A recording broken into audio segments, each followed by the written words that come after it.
Chapter 1. The Game. Most people consider life a battle. But it is not a battle, it is a game. It is a game, however, which cannot be played successfully without the knowledge of spiritual law. And the Old and the New Testaments give the rules of the game with wonderful clearness. If he gives hate, he will receive hate. If he gives love, he will receive love.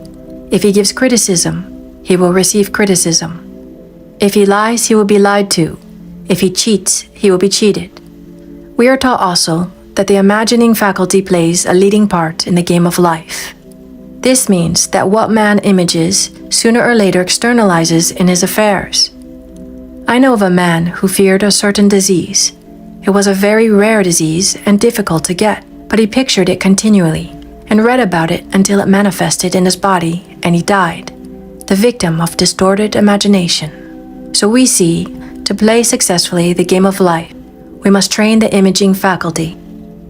A person with an imaging faculty trained to image only good brings into his life every righteous desire of his heart: health, wealth, love, friends, perfect self-expression, his highest ideals. The imagination has been called the scissors of the mind, and it is ever cutting day by day the pictures man sees there, and sooner or later he meets his own creations in his outer world.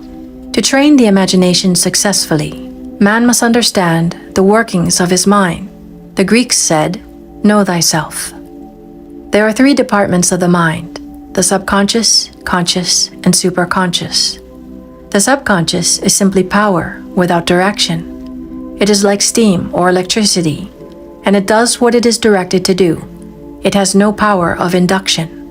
Whatever man feels deeply or images clearly is impressed upon the subconscious mind and carried out in minutest detail.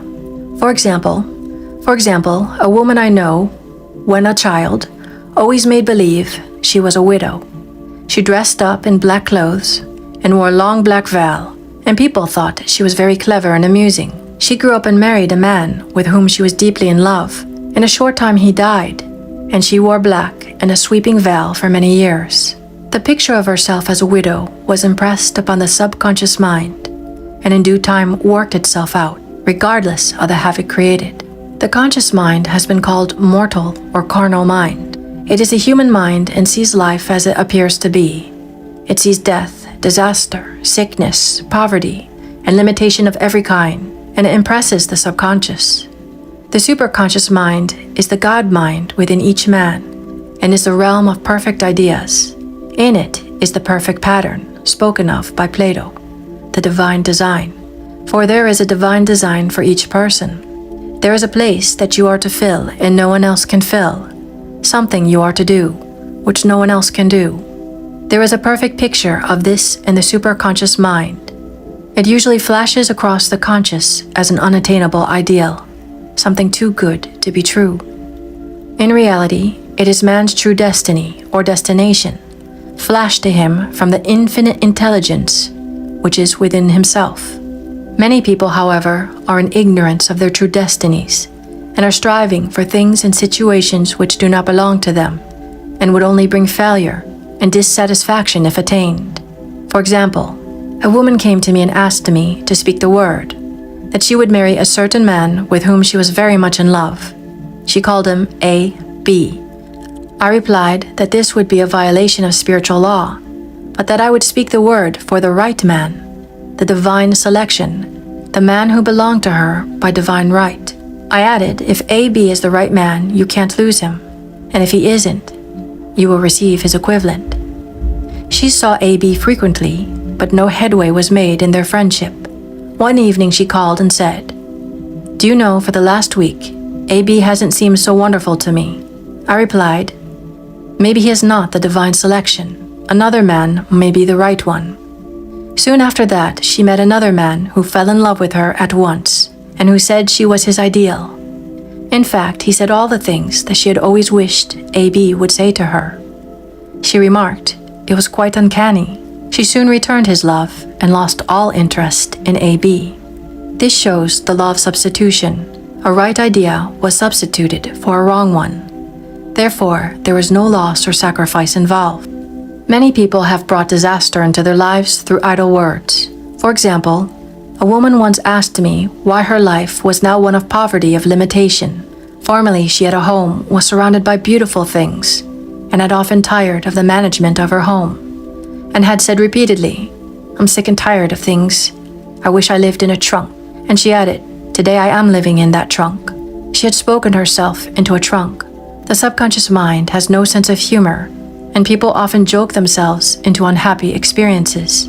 For example, a woman who had a great deal of money joked continually about getting ready for the poorhouse.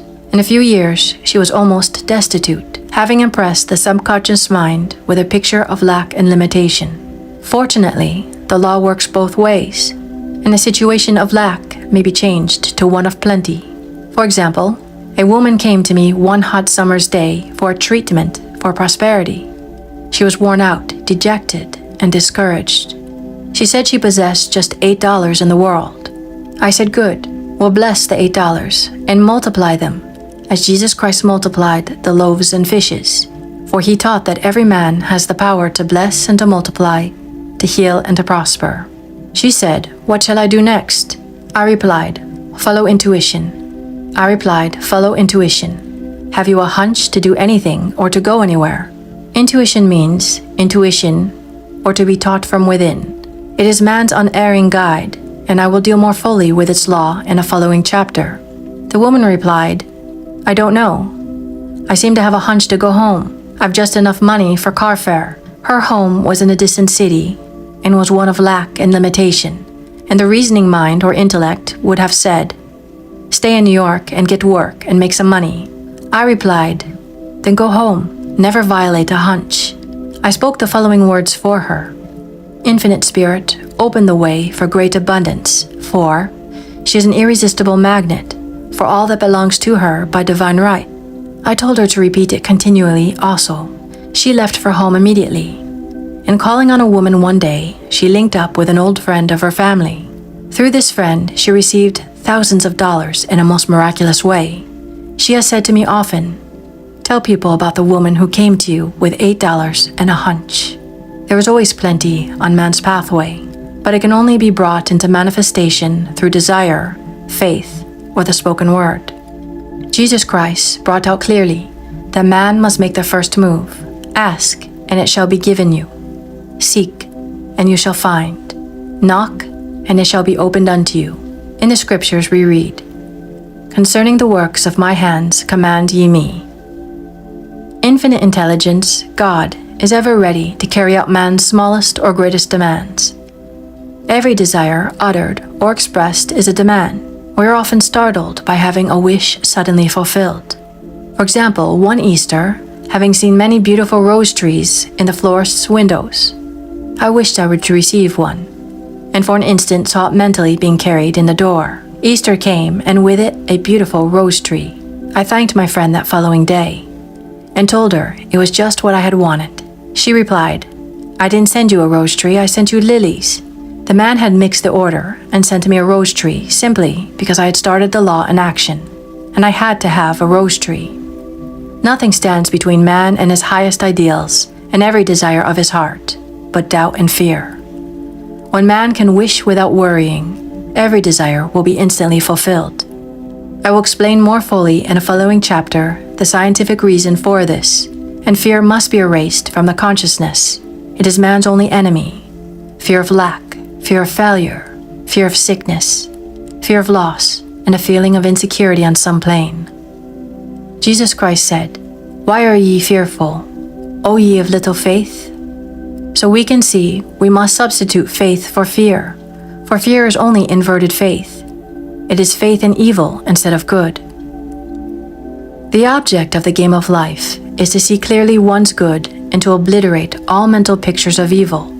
This must be done by impressing the subconscious mind with the realization of good. A very brilliant man who has attained great success told me he had suddenly erased all fear from his consciousness by reading a sign which hung in a room. He saw printed in large letters this statement, "Why worry? It will probably never happen." These words were stamped indelibly upon his subconscious mind, and he has now a firm conviction that only good can come into his life. Therefore, only good can manifest. In the following chapter, I will deal with the different methods of impressing the subconscious mind. It is man's faithful servant, but one must be careful to give it the right orders. Man has ever a silent listener at his side, his subconscious mind.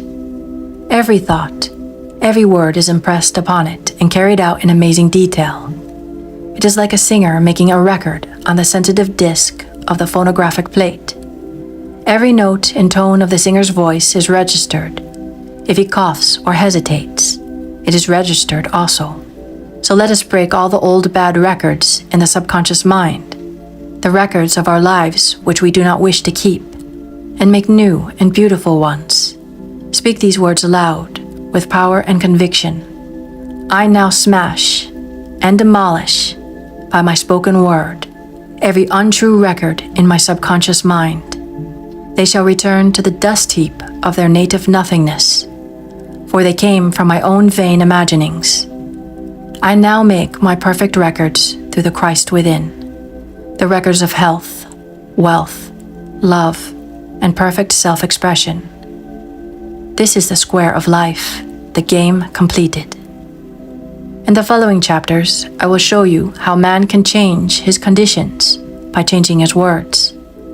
Any man who does not know the power of the word is behind the times. Death and life are in the power of the tongue. This concludes Chapter 1. Chapter 2. The Law of Prosperity. One of the greatest messages given to the race through the scripture is that God is man's supply, and that man can release, through his spoken word, all that belongs to him by divine right. He must, however, have perfect faith in his spoken word.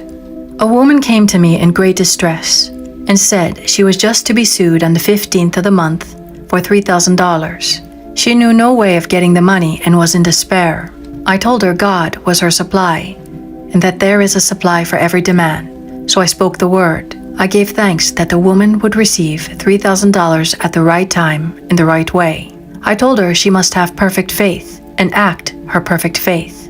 The 15th came, but no money had materialized. She called me on the phone and asked what she should do. I replied, "It is Saturday, so they won't sue you today. Your part is to act rich, thereby showing perfect faith that you will receive it by Monday." She asked me to lunch with her to keep up her courage. When I joined her at a restaurant, I said, "This is no time to economize. Order an expensive luncheon. Act as if you have already received the $3,000. The next morning, she called me on the phone and asked me to stay with her during the day. I said no. You are divinely protected and God is never too late. In the evening, she phoned again, greatly excited, and said, "My dear, a miracle has happened. I was sitting in my room this morning when the doorbell rang. I saw to the maid, 'Don't let anyone in.' The maid, however, looked out the window and said, 'It's your cousin with the long white beard.' So I said, 'Call him back. I would like to see him.' He was just turning the corner when he heard the maid's voice and he came back. He talked for about an hour, and just as he was leaving, he said, 'Oh, by the way, how are your finances?' I told him I needed the money, and he said, 'Why, my dear, I will give you $3,000 the first of the month.' I didn't like to tell him I was going to be sued. What shall I do? I won't receive it till the first of the month, and I must have it tomorrow. I said, I'll keep on treating. I said, Spirit is never too late. I give thanks she has received the money on the invisible plane, and that it manifests on time. The next morning, her cousin called her up and said, 'Come to my office this morning, and I will give you the money.' That afternoon, she had $3,000 to her credit in the bank and wrote checks as rapidly as her excitement could permit. If one asks for success and prepares for failure, he will get the situation he has prepared for. For example, a man came to me asking to speak the word that a certain debt would be wiped out. I found he spent his time planning what he would say to the man when he did not pay his bill, thereby neutralizing my words. He should have seen himself paying the debt. We have a wonderful illustration of this in the Bible. Man must prepare for the thing he has asked for when there isn't the slightest sign of it in sight. For example, a woman found it necessary to look for an apartment during the year when there was a great shortage of apartments in New York. It was considered almost an impossibility, and her friends were sorry for her and said, "Isn't it too late? You'll have to store your furniture and live in a hotel." She replied, "You needn't feel sorry for me. I'm a superman and I'll get an apartment." She spoke the words, "Infinite Spirit, open the way for the right apartment." She knew there was a supply for every demand, and that she was unconditioned, working on the spiritual plane, and that one with God is a majority. She had contemplated buying new blankets when the tempter, the adverse thought or reasoning mind, suggested, "Don't buy the blankets. Perhaps after all you won't get an apartment, and you will have no use for them." She promptly replied to herself, "I'll dig my ditches by buying the blankets." So she prepared for the apartment, acted as though she already had it. She found one in a miraculous way, and it was given to her, although there was over 200 other applicants. The blankets showed active faith. We have a wonderful illustration of this in the Bible relating to the 3 kings who were in the desert without water for their men and horses. They consulted the prophet Elisha, who gave them this astonishing message. "Thus saith the Lord, Ye shall not see wind, neither shall ye see rain, yet make this valley full of ditches." Man must prepare for the thing he asked for when there isn't the slightest sign of it in sight. It is needless to say that the ditches dug by the 3 kings in the desert were filled to overflowing. Getting into the spiritual swing of things is no easy matter for the average person. The adverse thoughts of doubt and fear surge from the subconscious. They are the army of the aliens, which must be put to flight. This explains why it is so often darkest before the dawn. A big demonstration is usually preceded by tormenting thoughts. Having made a statement of high spiritual truth, one challenges the old beliefs in the subconscious, and error is exposed to be put out. This is the time when one must make his affirmations of truth repeatedly, and rejoice and give thanks that he has already received. "Before ye call, I shall answer." This means that every good and perfect gift is already man's, awaiting his recognition. Man can only receive what he sees himself receiving. The children of Israel were told that they could have all the land they could see. This is true of every man. He has only the land within his own mental vision.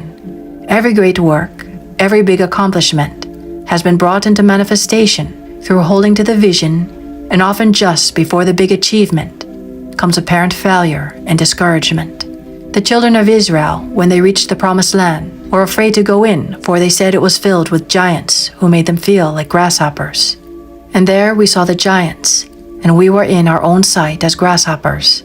This is almost every man's experience. However, the one who knows spiritual law is undisturbed by appearance and rejoices while he is yet in captivity. That is, he holds to his vision and gives thanks that the end is accomplished, he has received. Jesus Christ gave a wonderful example of this.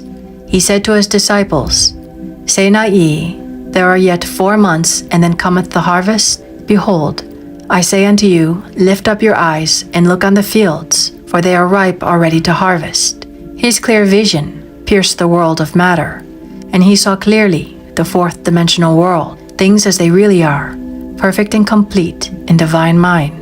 So man must ever hold the vision of his journey's end and demand the manifestation of that which he has already received. It may be his perfect health, love, supply, self-expression, home, or friends.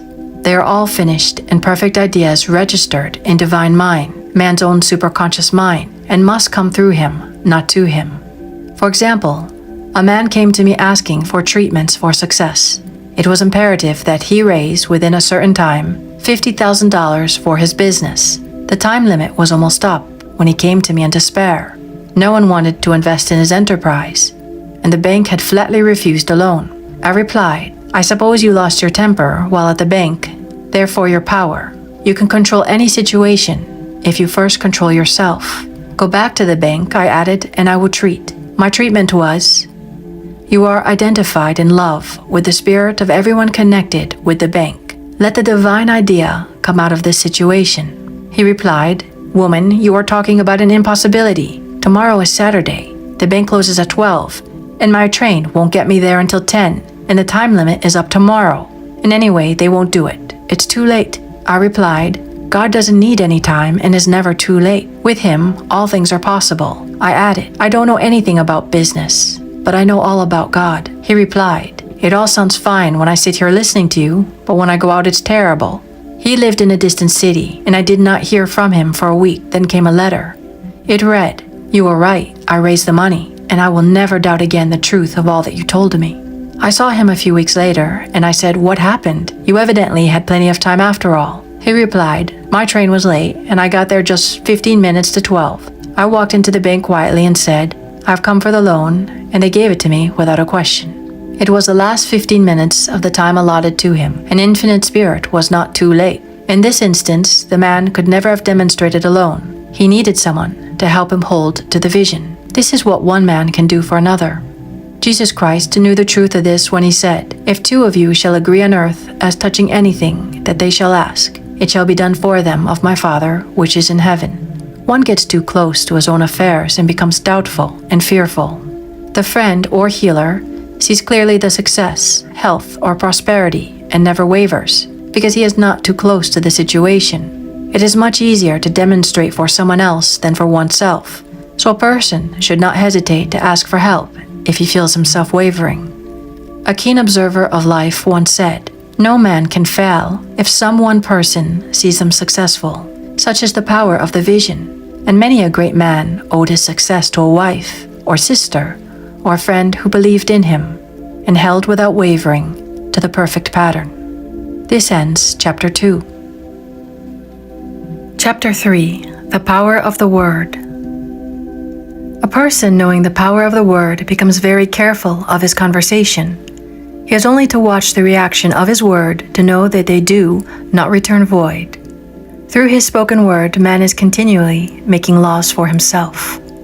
I knew a man who said, "I always miss a car. It invariably pulls out just as I arrive." His daughter said, "I always catch a car. It's sure to come just as I get there." This occurred for years. Each has made a separate law for himself, one of failure, one of success. This is the psychology of superstitions. The horseshoe or rabbit's foot contains no power, but man's spoken word and belief that it will bring good luck creates expectancy in the subconscious mind and attracts a lucky situation. I find, however, this will not work when man has advanced spiritually and knows a higher law. One cannot turn back and must put away graven images. For example, 2 men in my class had had great success in business for several months, when suddenly everything went to smash. We tried to analyze the situation, and I found, instead of making their affirmations and looking to God for success and prosperity, they had each brought a lucky monkey.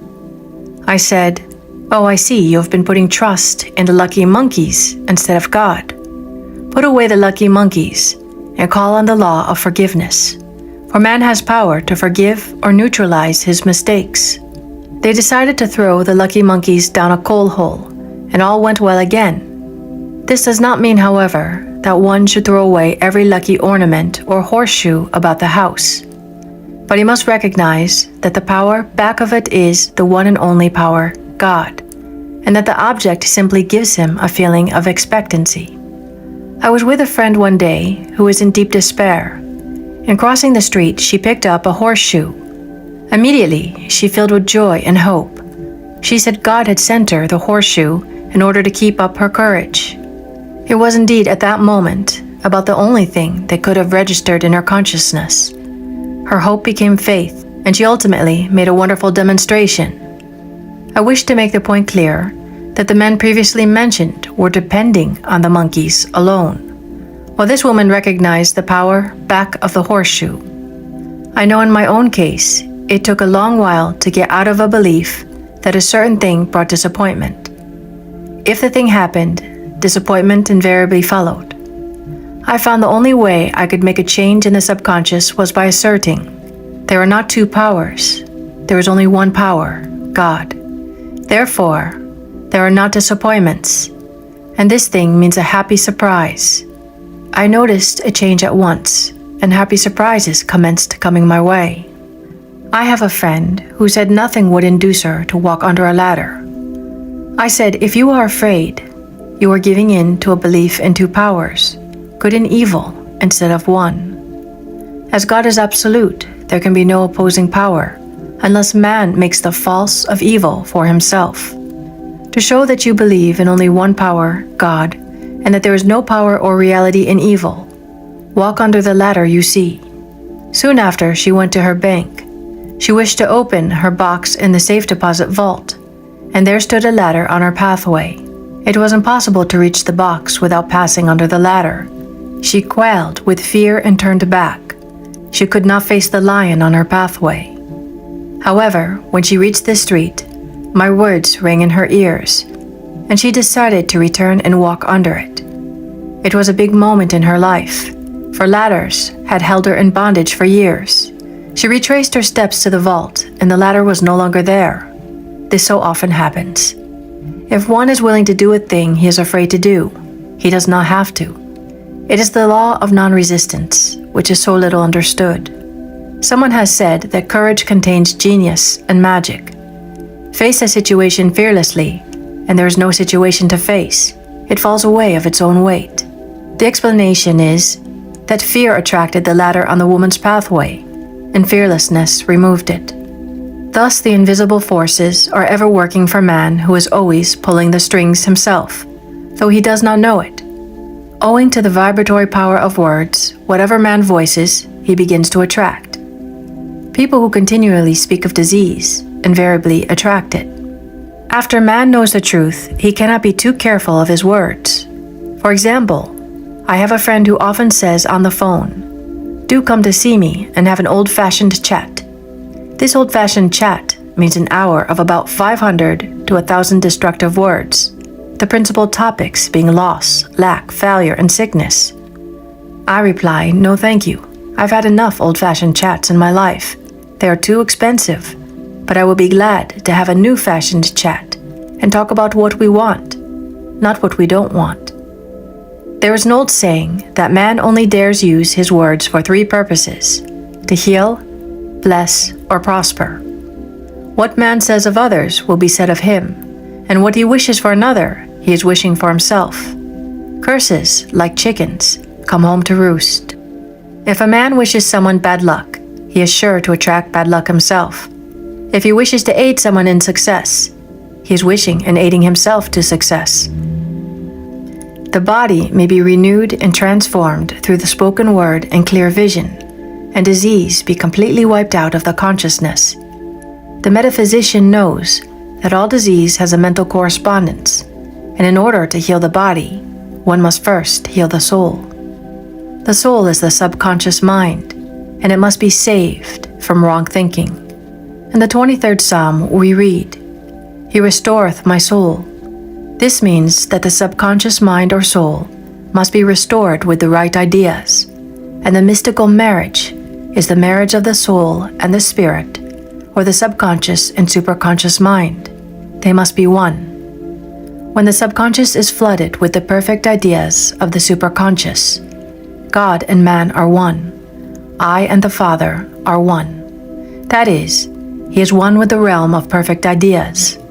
He is the man made in God's likeness and image, imagination, and is given power and dominion over all created things, his mind, body, and affairs. It is safe to say that all sickness and unhappiness comes from the violation of the law of love. A new commandment I give unto you: love one another. And in the game of life, love or goodwill takes every trick. For example, a woman I know had for years an appearance of a terrible skin disease. The doctors told her it was incurable, and she was in despair. She was on the stage, and she feared she would soon have to give up her profession, and she had no other means of support. She, however, procured a good engagement, and on the opening night made a great hit. She received flattering notices from the critics and was joyful and elated. The next day she received a notice of dismissal. A man in the cast had been jealous of her success and had caused her to be sent away. She felt hatred and resentment taking complete possession of her, and she cried out, "Oh God, don't let me hate that man." That night she worked for hours in the silence. She said, "I soon came into a very deep silence. I seemed to be at peace with myself, with the man, and with the whole world. I continued this for the 2 following nights, and on the 3rd day, I found I was healed completely of the skin disease. In asking for love or goodwill, she had fulfilled the law, for love is a fulfilling of the law. and the disease, which came from subconscious resentment, was wiped out. Continual criticism produces rheumatism, as critical, inharmonious thoughts cause unnatural deposits in the blood, which settle in the joints. False growths are caused by jealousy, hatred, unforgiveness, fear, etc. Every disease is caused by a mind not at ease. I said once in my class, there is no use asking anyone what's the matter with you. We might just as well say, who's the matter with you? Unforgiveness is the most prolific cause of disease. It will harden arteries or liver and affect the eyesight. In its train are endless ills. I called on a woman one day who said she was ill from having eaten a poisoned oyster. I replied, "Oh no, the oyster was harmless. You poisoned the oyster. What's the matter with you?" She answered, "Oh, about 19 people." She had quarreled with 19 people and had become so inharmonious that she attracted the wrong oyster. Any inharmony on the external indicates there is mental inharmony. As the within, so the without. Man's only enemies are within himself, and a man's foes shall be they of his own household. Personality is one of the last enemies to be overcome, as this planet is taking its initiation in love. It was Christ's message, peace on earth, goodwill towards man. The enlightened man therefore endeavors to perfect himself upon his neighbor. His work is with himself, to send out goodwill and blessings to every man. And the marvelous thing is that if one blesses a man, he has no power to harm him. For example, a man came to me asking to treat for success in business. He was selling machinery, and a rival appeared on the scene with what he proclaimed was a better machine, and my friend feared defeat. I said, first of all, we must wipe out all fear and know that God protects your interest, and that the divine idea must come out of the situation. That is, the right machine will be sold by the right man to the right man. And I added, don't hold one critical thought towards that man. Bless him all day, and be willing not to sell your machine if it isn't the divine idea. So he went to the meeting fearless and non-resistant and blessing the other man. He said the outcome was very remarkable. The other man's machine refused to work, and he sold his without the slightest difficulty. But I say unto you, love your enemies, bless them that curse you, do good to them that hate you, and pray for them which spitefully use you and persecute you. Goodwill produces a great aura of protection about the one who sends it, and no weapon that is formed against him shall prosper. In other words, love and goodwill destroy the enemies with oneself, and therefore one has no enemies on the external. There is peace on earth for him who sends goodwill to man. This ends Chapter 3. Chapter 4. The Law of Non-Resistance. Nothing on earth can resist an absolutely non-resistant person. The Chinese say that water is the most powerful element because it is perfectly non-resistant. It can wear away a rock and sweep all before it. Jesus Christ said, "Resist not evil," for he knew in reality there is no evil, therefore nothing to resist. Evil has come of man's vain imagination, or a belief in two powers, good and evil. There is an old legend that Adam and Eve ate of Maya, the tree of illusion, and saw two powers instead of one power, God. Therefore, evil is a false law man has made for himself, through the psychoma or soul sleep. Soul sleep means that man's soul has been hypnotized by the race belief of sin, sickness, and death, etc., which is carnal or mortal thought, and his affairs have outpictured his illusions. We have heard in previous chapters that man's soul is his subconscious mind, and whatever he feels deeply, good or bad, is outpictured by the faithful servant. His body and affairs show forth what he has been picturing. The sick man has pictured sickness, the poor man poverty, the rich man wealth. People often say, why does a little child attract illness when it is too young even to know what it means? I answer that children are sensitive and receptive to the thoughts of others around them, and often outpicture the fears of their parents. I heard a metaphysician once say, if you do not run your subconscious mind yourself, someone else will run it for you. Mothers often unconsciously attract illness and disaster to their children by continually holding them in thoughts of fear and watching for symptoms. For example, a friend asked a woman if her little girl had had the measles. She replied promptly, "Not yet." This implied that she was expecting the illness and therefore preparing the way for what she did not want for herself and child. However, the man who is centered and established in right thinking, the man who sends out only goodwill to his fellow man, and who is without fear, cannot be touched or influenced by the negative thoughts of others. In fact, he could only receive only good thoughts, as he himself sends forth only good thoughts. Resistance is hell, for it places man in a state of torment. A metaphysician once gave me a wonderful recipe for taking every trick in the game of life. It is the acme of non-resistance. He gave it in this way. At one time in my life, I baptized children, and of course they had many names. Now I no longer baptize children, but I baptize events. But I give every event the same name. If I have a failure, I baptize it success, in the name of the Father, and of the Son, and of the Holy Ghost. In this, we see the great law of transmutation, founded on non-resistance. Through his spoken word, every failure was transmuted into success.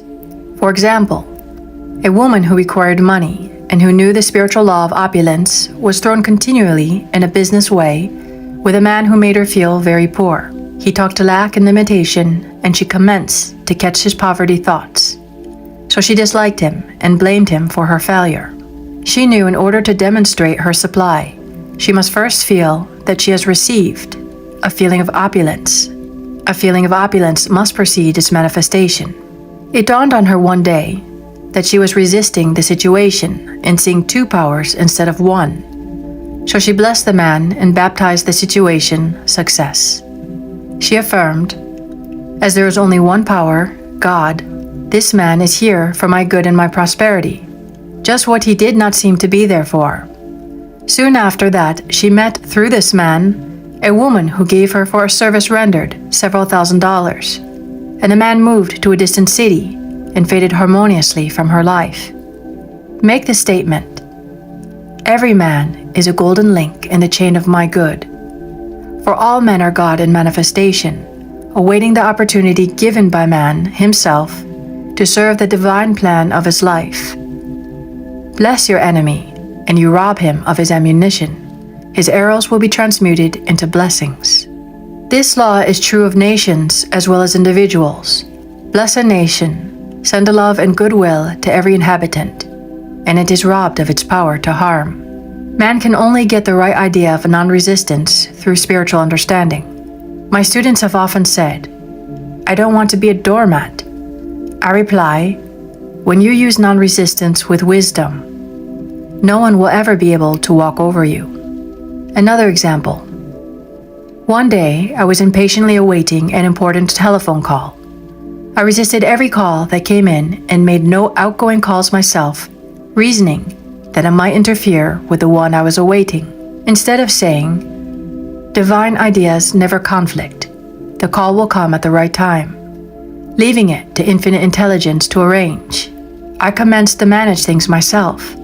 I made the battle mine, not God's, and remained tense and anxious. The bell did not ring for an hour, and I glanced at the phone and found the receiver had been off that length of time, and the phone was disconnected. My anxiety, fear, and belief in interference had brought on a total eclipse of the telephone. Realizing what I had done, I commenced blessing the situation at once. I baptized it success and affirmed, "I cannot lose any call that belongs to me by divine right. I am under grace and not under law." A friend rushed out to the nearest telephone to notify the company to reconnect. She entered a crowded grocery, but the proprietor left his customers and attended to the call himself. My phone was connected at once, and 2 minutes later, I received a very important call, and about an hour afterward, the one I had been awaiting. Once ships come in over a calm sea, so long as man resists a situation, he will have it with him. If he runs away from it, it will run after him. For example, I repeated this to a woman one day, and she replied, "How true that is. I was unhappy at home. I disliked my mother, who is critical and domineering, so I ran away and was married. But I married my mother, for my husband was exactly like my mother, and I had the same situation to face again. Agree with thine adversary quickly." This means agree that the adverse situation is good, be undisturbed by it, and falls away of its own weight. "None of these things move me" is a wonderful affirmation. The inharmonious situation comes from some inharmony within man himself. When there is in him no emotional response to an inharmonious situation, it fades away forever from his pathway. So we see man's work is ever with himself. People have said to me, "Give treatments to change my husband or my brother." I reply, no, I will give treatments to change you. When you change, your husband and your brother will change. One of my students was in the habit of lying. I told her it was a failure method, and if she lied, she would be lied to too. She replied, "I don't care. I can't possibly get along without lying." One day she was speaking on the phone to a man with whom she was very much in love. She turned to me and said, "I don't trust him. I know he's lying to me." I replied, "Well, you lie yourself, so someone has to lie to you, and you will be sure it will be just the person you want the truth from." Sometime after that, I saw her and she said, "I'm cured of lying." I questioned, "What cured you?" She replied, "I have been living with a woman who lied worse than I did." One is often cursed of his faults by seeing them in others. Life is a mirror, and we find only ourselves reflected in our associates. Living in the past is a failure method and a violation of spiritual law. Jesus Christ said, "Behold, now is the accepted time. Now is the day of salvation." Lot's wife looked back and was turned into a pillar of salt. The robbers of time are the past and the future. Man should bless the past and forget it if it keeps him in bondage, and bless the future knowing it has in store for him endless joys, but to live fully in the now. For example, a woman came to me complaining that she had no money with which to buy Christmas gifts. She said, "Last year was so different. I had plenty of money and gave lovely presents, and this year I have scarcely a cent." I replied, "You will never demonstrate money while you are pathetic and live in the past. Live fully in the now and get ready to give Christmas presents. Dig your ditches and the money will come." She exclaimed, "I know what to do. I will buy some tinsel twine, Christmas seals, and wrapping paper." I replied, "Do that, and the presents will come and stick themselves to the Christmas seals." This too was showing financial fearlessness and faith in God, as the reasoning mind said, "Keep every cent you have, as you are not sure you will get any more." She bought the seals, paper, and twine, and a few days before Christmas received a gift of several $100s.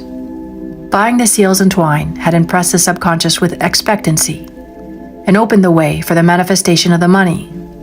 She purchased all the presents in plenty of time.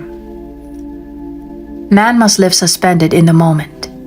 Look well, therefore, to this day. Look well, therefore, to this day. Such is the salvation of the dawn. He must be spiritually alert, ever waiting his leads, taking advantage of every opportunity. One day, I said continually, silently, "Infinite Spirit, don't let me miss a trick." And something very important was told to me that evening. It is most necessary to begin the day with the right words. Make an affirmation immediately upon waking. For example, "Thy will be done this day. Today is a day of completion. I give thanks for this perfect day. Miracle shall follow miracle and wonders shall never cease." Make this a habit and one will see wonders and miracles come into his life. One morning I picked up a book and read, "Look with wonder at that which is before you." It seemed to be my message for the day, so I repeated again and again, "Look with wonder at that which is before you." At about noon, a large sum of money was given me, which I had been desiring for a certain purpose. In the following chapter, I will give affirmations that I have found most effective. However, one should never use an affirmation unless it is absolutely satisfying and convincing to his own consciousness. And often, an affirmation is changed to suit different people. For example, the following has brought success to many. I have a wonderful work in a wonderful way. I give wonderful service for wonderful pay. I gave the first 2 lines to one of my students, and she added the last 2. It made a most wonderful statement, as there should always be perfect payment for perfect service, and a rhyme sinks easily into the subconscious. She went about singing it aloud, and soon did receive wonderful work in a wonderful way, and gave wonderful service for wonderful pay. Another student, a businessman, took it and changed the word work to business. He repeated, I have a wonderful business in a wonderful way, and I give wonderful service for wonderful pay. That afternoon, he made a $41,000 deal, though there had been no activity in his affairs for months. Every affirmation must be carefully worded and completely cover the ground. For example, I know a woman who is in great need and made a demand for work. She received a great deal of work, but was never paid anything. She now knows to add, wonderful service for wonderful pay. It is man's divine right to have plenty, more than enough. His barns should be full, and his cup should flow over. This is God's idea for man. And when man breaks down the barriers of lack in his own consciousness, the golden age will be his, and every righteous desire of his heart fulfilled. This ends Chapter 4. Chapter 5. The Law of Karma and the Law of Forgiveness. Man receives only that which he gives. The game of life is a game of boomerangs. Man's thoughts, deeds, and words return to him sooner or later with astounding accuracy. This is the law of karma, which is Sanskrit for comeback. Whatsoever a man soweth, that shall he also reap. For example, a friend told me this story of herself, illustrating the law. She said, I make all my karma on my aunt. Whatever I say to her, someone says to me. I'm often irritable at home, and one day said to my aunt, who was talking to me during dinner, no more talk, I wish to eat in peace. The following day, I was lunching with a woman with whom I wished to make a great impression. I was talking animatedly when she said, no more talk, I wish to eat in peace. My friend is high in consciousness, so her karma returns much more quickly than to one on the mental plane. The more a man knows, the more he is responsible for, and a person with a knowledge of spiritual law, which he does not practice, suffers greatly in consequence. The fear of the Lord, law, is the beginning of wisdom. If we read the word law, it will make many passages in the Bible much clearer. Vengeance is mine. I will repay, saith the Lord, law. It is the law which takes vengeance, not God. God sees man perfect, created in his own image, imagination, and given power and dominion. This is the perfect idea of man registered in divine mind, awaiting man's recognition. For man can only be what he sees himself to be, and only attain what he sees himself attaining. Nothing ever happens without an onlooker, is an ancient saying. Man sees first his failure or success, his joy or sorrow, before it swings into visibility from the scene set in his own imagination. We have observed this in the mother picturing disease for her child, or a woman seeing success for her husband. Obedience precedes authority, and the law obeys man when he obeys the law. The law of electricity must be obeyed before it becomes man's servant. When handled ignorantly, it becomes man's deadly foe. So with the laws of mind. For example, a woman with a strong personal will wished she owned a house which belonged to an acquaintance, and she often made mental pictures of herself living in the house. In the course of time, the man died and she moved into the house. Several years afterwards, coming into the knowledge of spiritual law, she said to me, "Do you think I had anything to do with that man's death?" I replied, "Yes, your desire was so strong, everything made way for it. But you paid your karmic debt. Your husband, who you loved devotedly, died soon after, and the house was a white elephant on your hands for years. The original owner, however, could not have been affected by her thoughts had he been positive in the truth, nor her husband, but they were both under karmic law. The woman should have said, feeling the great desire for the house, "Infinite intelligence, give me the right house, equally as charming as this, the house which is mine by divine right." The divine selection would have given perfect satisfaction and brought good to all. The divine pattern is the only safe pattern to work by. Desire is a tremendous force and must be directed in the right channels, or chaos ensues. In demonstrating, the most important step is the first step, to ask aright. Man should always demand only that which is his by divine right. To go back to the illustration, had the woman taken this attitude, "If this house I desire is mine, I cannot lose it. If it is not, give me its equivalent," the man might have decided to move out harmoniously had it been the divine selection for her, or another house would have been substituted. Anything forced into manifestation through personal will is always ill-got, and has ever bad success. Man is admonished, "My will be done, not thine." And the curious thing is man always gets just what he desires when he does relinquish personal will, thereby enabling infinite intelligence to work through him. For example, a woman came to me in great distress. Her daughter had determined to take a very hazardous trip, and the mother was filled with fear. She said she had used every argument, had pointed out the dangers to be encountered, and forbidden her to go. But the daughter became more and more rebellious and determined. I said to the mother, "You are forcing your personal will upon your daughter, which you have no right to do, and your fear of the trip is only attracting it, for man attracts what he fears." I added, "Let go and take your mental hands off. Put it in God's hands and use this statement. I put this situation in the hands of infinite love and wisdom. If this trip is the divine plan, I bless it and no longer resist. But if it is not divinely planned, I give thanks that it is now dissolved and dissipated." A day or two after that, her daughter said to her, "Mother, I have given up the trip," and the situation returned to its native nothingness. It is learning to stand still, which seems so difficult for man. I have dealt more fully with this law in the chapter on non-resistance. I will give another example of sowing and reaping, which came in the most curious way. A woman came to me saying she had received a counterfeit $20 bill given to her at the bank. She was much disturbed, for, she said, the people at the bank will never acknowledge their mistake. I replied, "Let us analyze the situation and find out why you attracted it." She thought a few moments and exclaimed, "I know it. I sent a friend a lot of stage money just for a joke.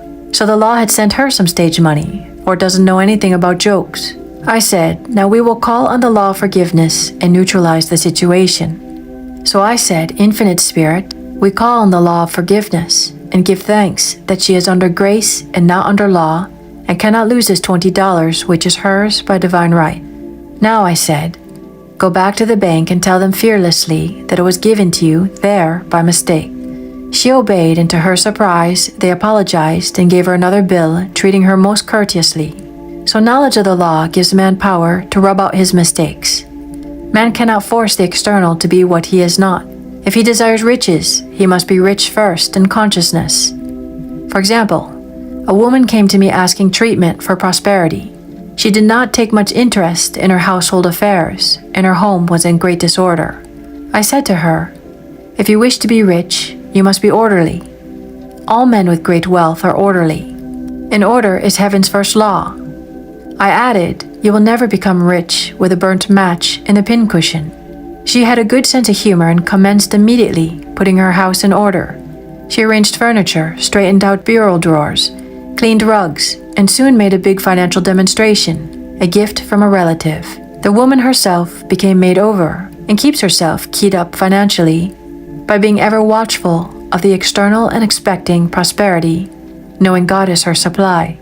Many people are in ignorance of the fact that gifts and things are investments, and that hoarding and saving invariably leads to loss. There is that scattereth and yet increaseth, and there is that withholdeth more than is meet, but it tendeth to poverty.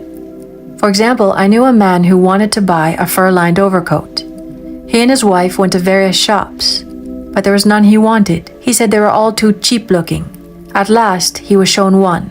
the salesman said was valued at $1,000, but which the manager would sell him for $500, as it was late in the season. His financial possessions amounted to about $700. The reasoning mind would have said, "You can't afford to spend nearly all you have on a coat." But he was very intuitive and never reasoned. He turned to his wife and said, "If I get this coat, I'll make a ton of money." So his wife consented, weakly. About a month later, he received a $10,000 commission. The coat made him feel so rich, it linked him with success and prosperity. Without the coat, he would not have received the commission. It was an investment, paying large dividends. If man ignores these leadings to spend or to give, the same amount of money will go in an uninteresting or unhappy way.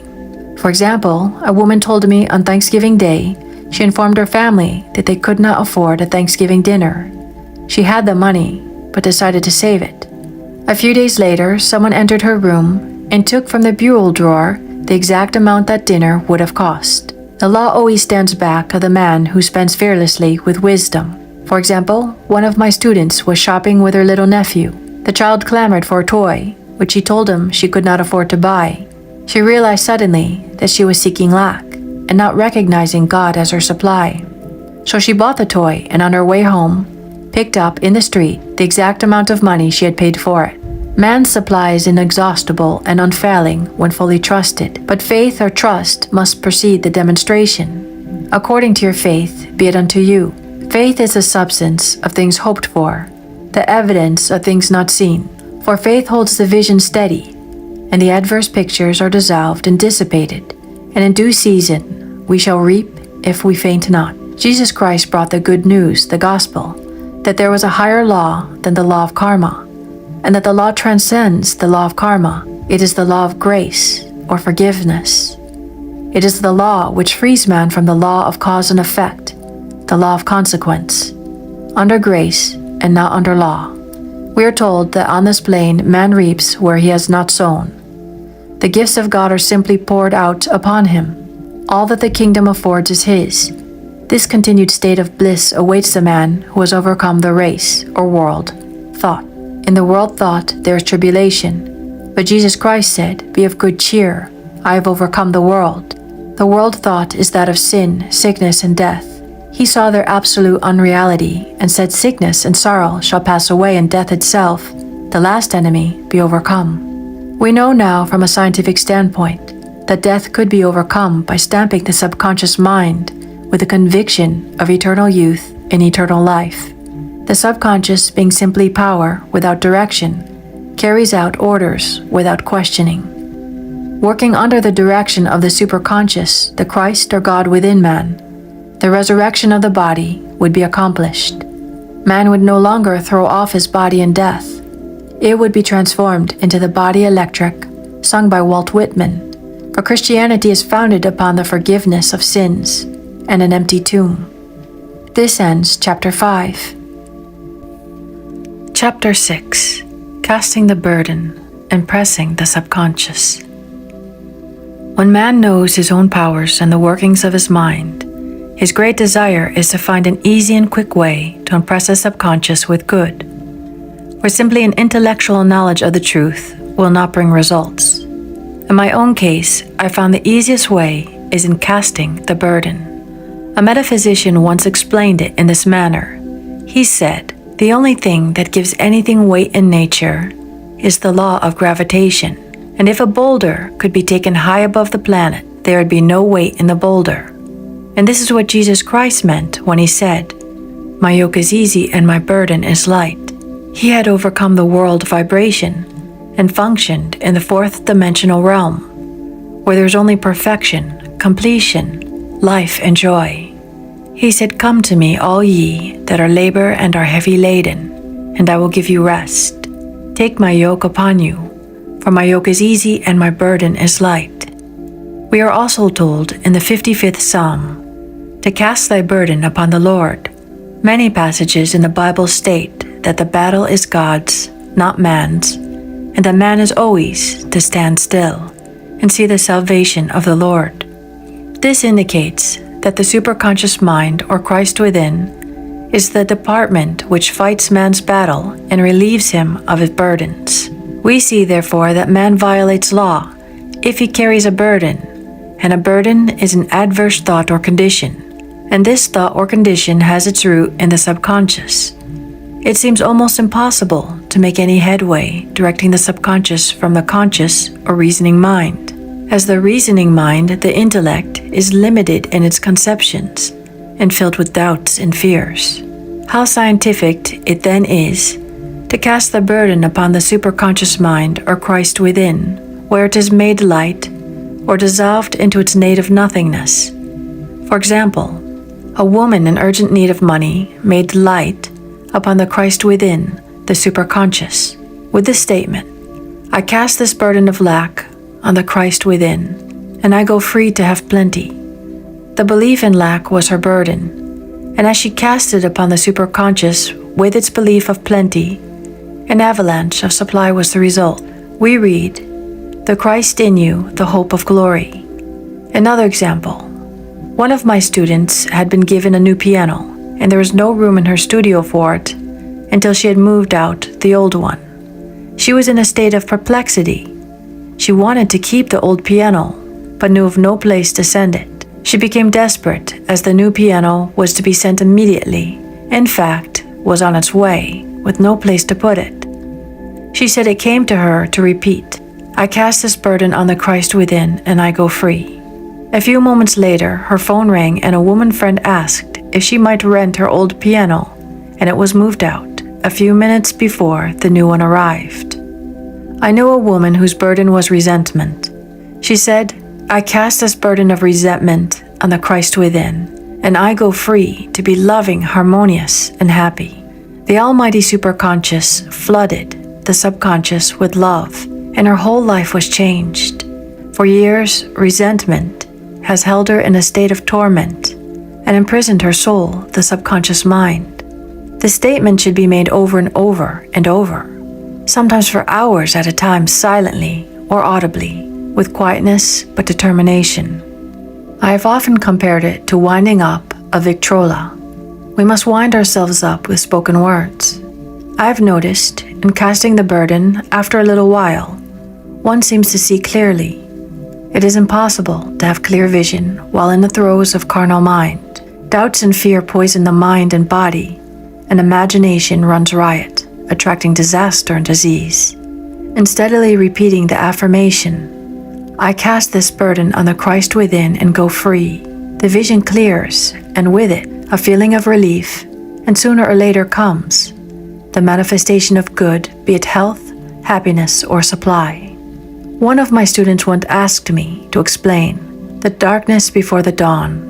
I referred in a preceding chapter to the fact that often, before the big demonstration, everything seems to go wrong, and deep depression clouds the consciousness.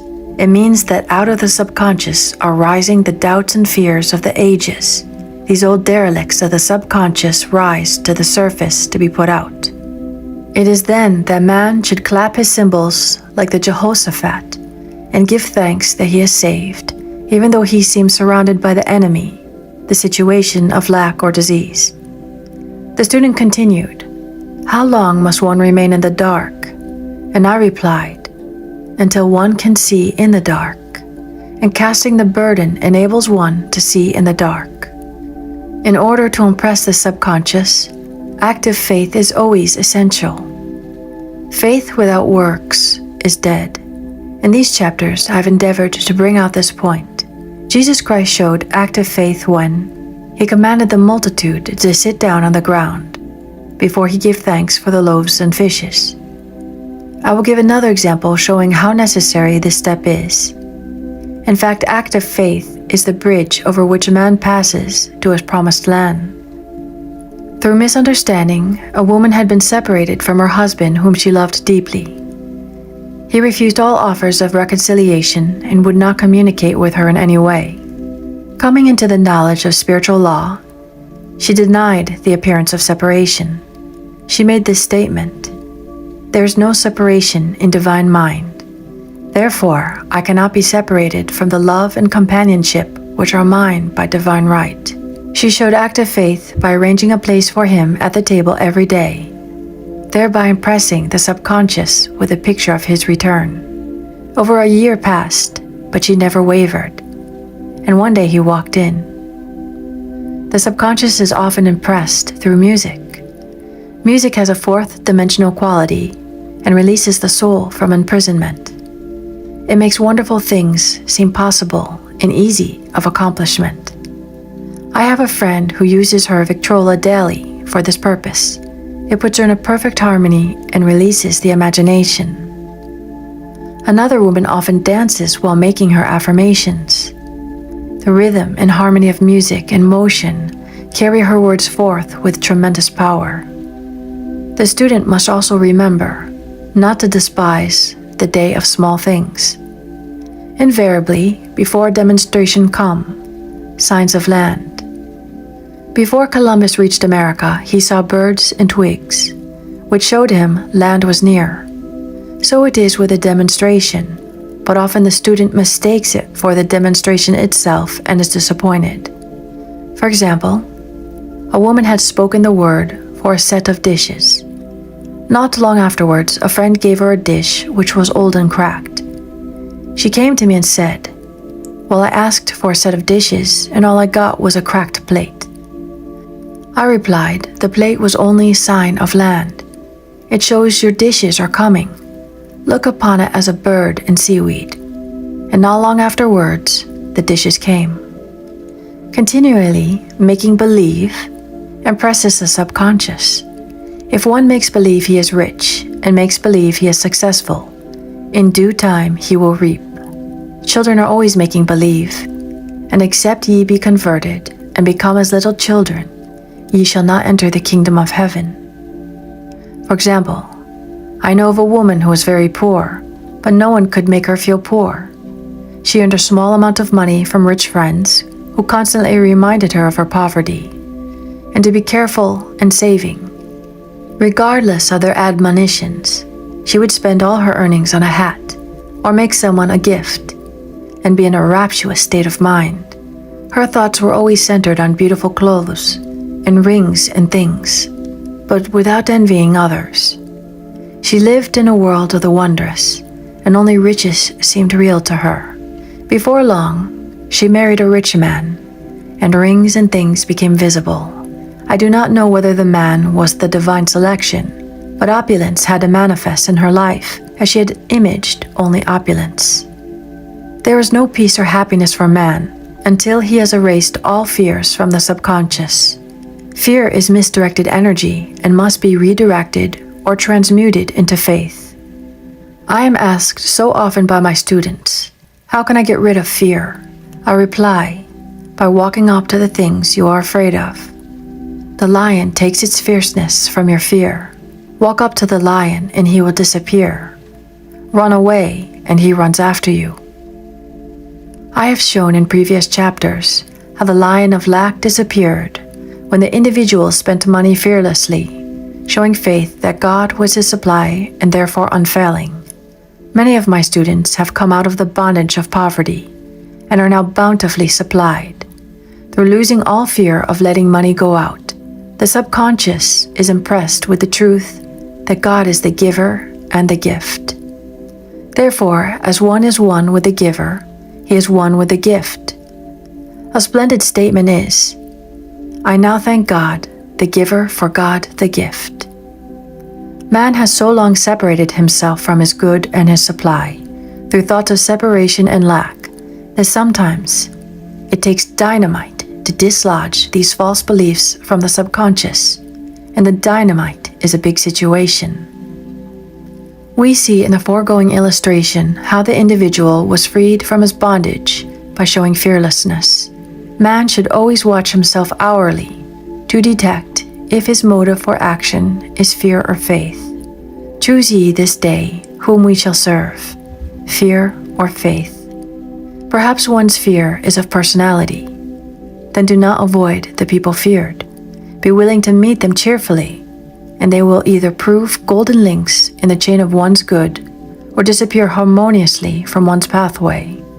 Perhaps one's fear is of disease or germs. Then one should be fearless and undisturbed in a germ-laden situation, and he would be immune. One can only contract germs while vibrating at the same rate as the germ, and fear drags men down to the level of the germ. Of course, the disease-laden germ is the product of carnal mind, as all thought must objectify. Germs do not exist in the superconscious or divine mind, therefore are the product of man's vain imagination. In the twinkling of an eye, man's release will come when he realizes there is no power in evil. The material world will fade away, and the fourth dimensional world, the world of the wondrous, will swing into manifestation. And I saw a new heaven and a new earth, and there shall be no more death, neither sorrow nor crying, neither shall be any more pain, for the former things are passed away. And this ends chapter 6. Chapter 7. Love. Every man on this planet is taking his initiation in love. A new commandment I give unto you, that ye love one another. Uspensky states in Tertium Organum that love is a cosmic phenomenon and opens to man the fourth dimensional world, the world of the wondrous. Real love is selfless and free from fear. It pours itself out upon the object of its affection without demanding any return. Its joy is in the joy of giving. Love is God in manifestation and the strongest magnetic force in the universe. Pure, unselfish love draws to itself its own. It does not need to seek or demand. Scarcely anyone has the faintest conception of real love. Man is selfish, tyrannical, or fearful in his affections, thereby losing the thing he loves. Jealousy is the worst enemy of love, for the imagination runs riot, seeing the loved one attracted to another, and invariably these fears objectify if they are not neutralized. For example, a woman came to me in deep distress.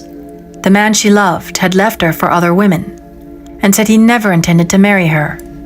She was torn with jealousy and resentment, and said she hoped he would suffer as he had made her suffer, and added, "How could he leave me when I loved him so much?" I replied, "You are not loving that man, you are hating him," and added, "You can never receive what you have never given.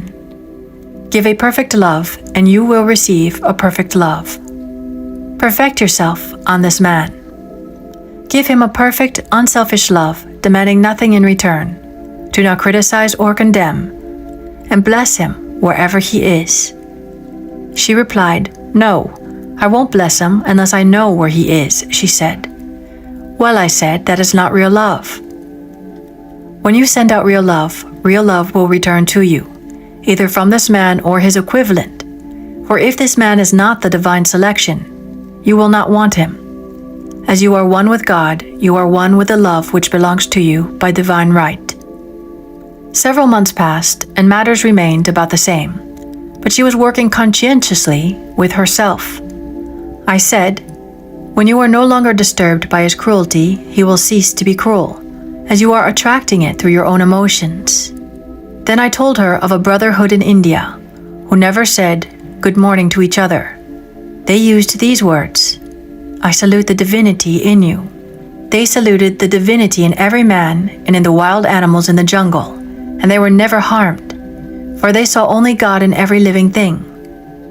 I said, "Salute the divinity in this man and say, I see your divine self only. I see you as God sees you, perfect, made in his image and likeness." She found she was becoming more poised, and gradually losing her resentment. He was a captain, and she always called him the Cap. One day, she said suddenly, "God bless the Cap wherever he is." I replied, "Now that is real love. And when you have become a complete circle and are no longer disturbed by the situation, you will have his love or attract its equivalent." I was moving at this time and did not have a telephone, so was out of touch with her for a few weeks, when one morning I received a letter saying, "We are married." At the earliest opportunity, I paid her a call. My first words were, "What happened?" "Oh," she exclaimed, "a miracle. One day I woke up and all suffering had ceased. I saw him that evening and he asked me to marry him. We were married in about a week, and I've never seen a more devoted man."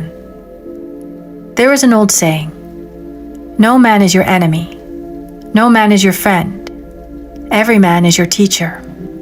So one should become impersonal and learn what each man has to teach him, and soon he would learn his lesson and be free. The woman's lover was teaching her selfless love, which every man, sooner or later, must learn. Suffering is not necessary for man's development.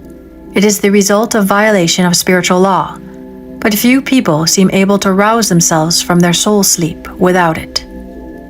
When people are happy, they usually become selfish, and automatically the law of karma is set in action. Man often suffers loss through lack of appreciation. I know a woman who had a very nice husband, but she said often, "I don't care anything about being married, but that is nothing against my husband. I'm simply not interested in married life." She had other interests and scarcely remembered she had a husband.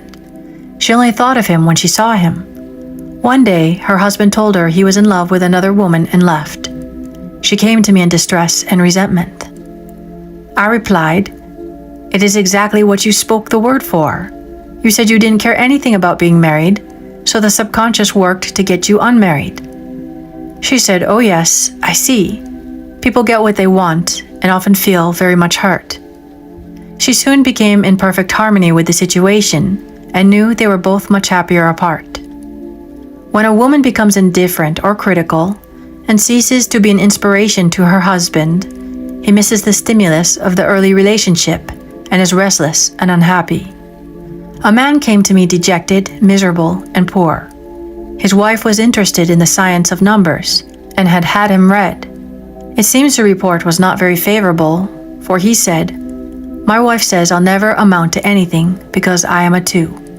I replied, "I don't care what your number is. You are a perfect idea in divine mind, and we will demand the success and prosperity, which are already planned for you by the infinite intelligence." Within a few weeks, he had a very fine position, and a year or 2 later, he achieved a brilliant success as a writer. No man is a success in a business unless he loves his work. The picture the artist paints for love of his art is his greatest work. The potboiler is always something to live down. No man can attract money if he despises it. Many people are kept in poverty by saying, "Money means nothing to me, and I have a contempt for people who have it." This is the reason so many artists are poor. Their contempt for money separates them from it. I remember hearing one artist say of another, "He's no good as an artist, he has money in the bank." This attitude of mind, of course, separates man from his supply. He must be in harmony with a thing in order to attract it. Money is God in manifestation, as freedom from want and limitation, but it must always be kept in circulation and put to right uses. Hoarding and saving react with grim vengeance. This does not mean that man should not have houses and lots, stocks and bonds, for the barns of the righteous man shall be full. It means man should not hoard even the principal, if an occasion arises, when money is necessary, and letting it go out fearlessly and cheerfully, he opens the way for more to come in. For God is man's unfailing and inexhaustible supply. This is the spiritual attitude towards money, and the great bank of the universe never fails. We see an example of hoarding in the film production of Greed. The woman won $5,000 in a lottery, but would not spend it. She hoarded and saved, let her husband suffer and starve, and eventually she scrubbed floors for a living. She loved the money itself and put it above everything, and one night she was murdered and the money taken from her. This is an example of where love of money is the root of all evil. Money in itself is good and beneficial, but used for destructive purposes, hoarded and saved, or considered more important than love, brings disease and disaster and the loss of money itself.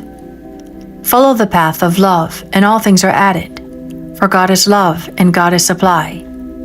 Follow the path of selfishness and greed, and the supply vanishes or man is separated from it. For example, I knew the case of a very rich woman who hoarded her income. She rarely gave anything away, but bought things for herself. She was very fond of necklaces, and a friend once asked her how many she possessed. She replied 67. She bought them and put them away, carefully wrapped in tissue paper. Had she used the necklaces, it would have been quite legitimate. but she was violating the law of use. Her closets were filled with clothes she never wore and jewels which never saw the light. The woman's arms were gradually becoming paralyzed from holding on to things, and eventually she was considered incapable of looking after her affairs, and her wealth was handed over to others to manage. So man, in ignorance of the law, brings about his own destruction. All disease, all unhappiness come from the violation of the law of love. Man's boomerangs of hate, resentment, and criticism come back laden with sickness and sorrow. Love seems almost a lost art, but the man with the knowledge of spiritual law knows it must be regained, for without it he has become as surrounding brass and tinkling cymbals. For example, I had a student who came to me, month after month, to clean her consciousness of resentment. After a while, she arrived at the point where she resented only one woman, but that one woman kept her busy. Little by little, she became poised and harmonious, and one day, all resentment was wiped away. She came in radiant and exclaimed, "You can't understand how I feel. The woman said something to me, and instead of being furious, I was loving and kind. And she apologized and was perfectly lovely to me. No one can understand the marvelous lightness I feel within. Love and goodwill are invaluable in business." For example, a woman came to me complaining of her employer. She said she was cold and critical, and she did not want her in the position. Well, I replied, "Salute the divinity in the woman and send her love." She said, "I can't, she's a marble woman." I answered, "You remember the story of the sculptor who asked for a certain piece of marble. He was asked why he wanted it, and he replied, 'Because there is an angel in the marble,' and out of it he produced a wonderful work of art." She said, "Very well, I'll try it." A week later, she came back and said, "I did what you told me to, and now the woman is very kind and took me out in her car." People are sometimes filled with remorse for having done someone an unkindness, perhaps years ago. If the wrong cannot be righted, in effect cannot be neutralized by doing someone a kindness in the present. This one thing I do, forgetting those things which are behind, and reaching forth unto things where are before. Sorrow, regret, and remorse tear down the cells of the body and poison the atmosphere of the individual. A woman said to me in deep sorrow, "Treat me to be happy and joyous, for my sorrow makes me so irritable with members of my family that I keep making more karma." I was asked to treat a woman who was mourning for her daughter. I denied all belief in loss and separation and affirmed that God was the woman's joy, love, and peace. The woman gained her poise at once, but sent word by her son not to treat any longer because she was so happy it wasn't respectable. So mortal mind loves to hang on to its griefs and regrets. I knew a woman who went about bragging of her troubles, so of course she always had something to brag about. The old idea was if a woman did not worry about her children, she was not a good mother. Now we know that mother fear is responsible for many of the diseases and accidents which come into the lives of children. For fear pictures vividly the disease or situation feared, and these pictures objectify if not neutralized. Happy is the mother who can say sincerely that she puts her child in God's hand and knows therefore that he is divinely protected. For example, a woman awoke suddenly in the night feeling her brother was in great danger. Instead of giving in to her fears, she commenced making statements of truth, saying, "Man is a perfect idea in divine mind, and is always in his right place. Therefore my brother is in his right place and is divinely protected." The next day she found that her brother had been in close proximity to an explosion in a mine, but had miraculously escaped. So man is his brother's keeper, in thought, and every man should know that the thing he loves dwells in the secret place of the Most High and abides under the shadow of the Almighty. There shall no evil befall thee, neither shall any plague come nigh thy dwelling. Perfect love casteth out fear. He that feareth is not made perfect in love, and love is the fulfilling of the law. This ends Chapter 7. Chapter 8. Intuition or Guidance. There is nothing too great of accomplishment for the man who knows the power of his word, and who follows his intuitive leads. By the word he starts in action, unseen forces can rebuild his body or remold his affairs. It is, therefore, of the utmost importance to choose the right words, and the student carefully selects the affirmations he wishes to catapult into the invisible. He knows that God is his supply, that there is a supply for every demand, and that his spoken word releases this supply. Ask and ye shall receive. Man must make the first move. Draw nigh to God, and he will draw nigh to you. I've often been asked just how to make a demonstration. I reply, speak the word, and then do not do anything until you get a definite lead. Demand the lead, saying, Infinite Spirit, reveal to me the way. Let me know if there's anything for me to do. The answer will come through intuition or hunch, a chance remark from someone, or a passage in a book, etc. The answers are sometimes quite startling in their exactness. For example, a woman desired a large sum of money. She spoke the words, Infinite Spirit, open the way for my immediate supply. Let all that is mine by divine right now reach me in great avalanches of abundance. Then she added, give me a definite lead. Let me know if there's anything for me to do. The thought came quickly. Give a certain friend who had helped her spiritually $100. She told her friend, who said, wait and get another lead before giving it. So she waited, and that day met a woman who said to her, I gave someone $1 today. It was just as much for me as it would be for you to give someone 100. This was indeed an unmistakable lead. So she knew she was right in giving the $100. It was a gift which proved a great investment. For shortly after that, a large sum of money came to her in a remarkable way. Giving opens the way for receiving. In order to create activity in finances, one should give. Tithing, or giving 1/10 of one's income, is an old Jewish custom and is a sure way to bring increase. Many of the richest men in the country have been tithers, and I've never known it to fail as an investment. The 10th part goes forth and returns blessed and multiplied, but the gift or tithe must be given with love and cheerfulness, for God loveth a cheerful giver. Bills should be paid cheerfully. All money should be sent forth fearlessly and with a blessing. This attitude of mine makes man master of money. It is his to obey, and his spoken word then opens vast reservoirs of wealth. Man himself limits his supply by his limited vision. Sometimes the student has a great realization of wealth, but is afraid to act. The vision and action must go hand in hand, as in the case of the man who bought the fur-lined overcoat. A woman came to me asking me to speak the word for a position, so I demanded, Infinite Spirit, open the way for this woman's right position. Never ask for just a position. Ask for the right position, the place already planned in divine mind, as it is the only one that will give satisfaction.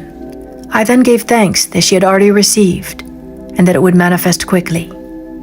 Very soon, she had 3 positions offered her, 2 in New York and 1 in Palm Beach, and she did not know which to choose. I said, ask for a definite lead. The time was almost up and was still undecided, when one day she telephoned. When I woke up this morning, I could smell Palm Beach. She had been there before and knew its balmy fragrance. I replied, well, if you can smell Palm Beach from here, it is certainly your lead. She accepted the position, and it proved a great success. Often, one's lead comes at an unexpected time. One day, I was walking down the street when I suddenly felt a strong urge to go to a certain bakery, a block or 2 away. The reasoning mind resisted, arguing, there's nothing there that you want.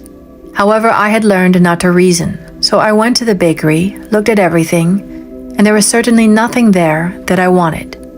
But coming out, I encountered a woman I had thought of often, and who was in great need of the help which I could give her. So often, one goes for one thing and finds another. Intuition is a spiritual faculty and does not explain, but simply points the way. A person often receives a lead during a treatment. The idea that comes may seem quite irrelevant, but some of God's leadings are mysterious. In the class one day, I was treating that each individual would receive a definite lead.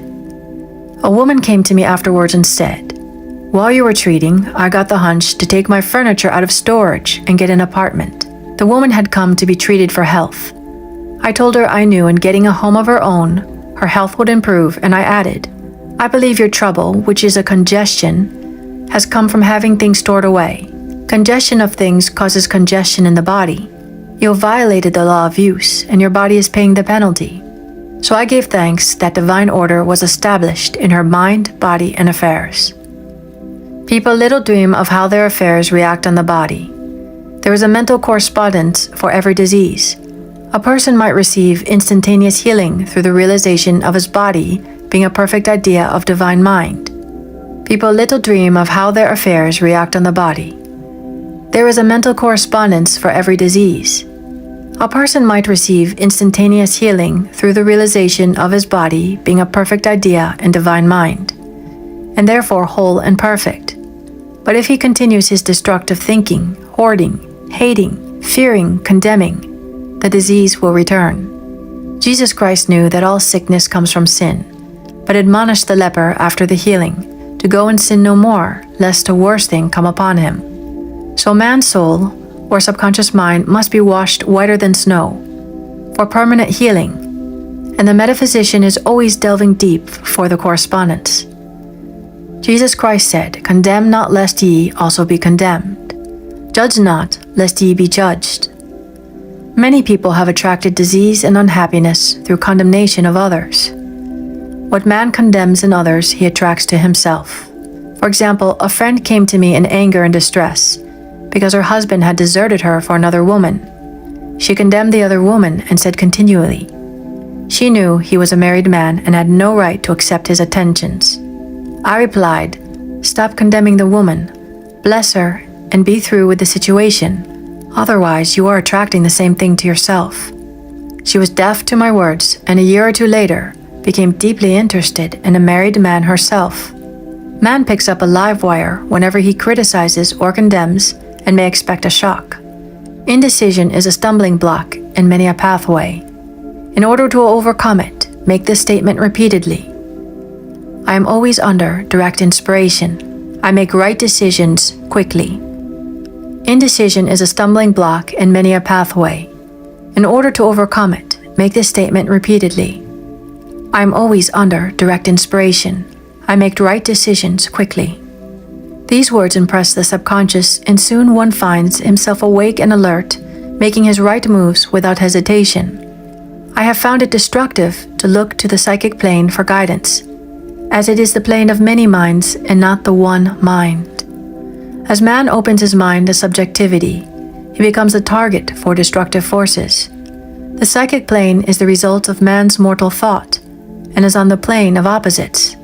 He may receive either good or bad messages. The science of numbers and the reading of horoscopes keep man down on the mental or mortal plane, for they deal only with the karmic path.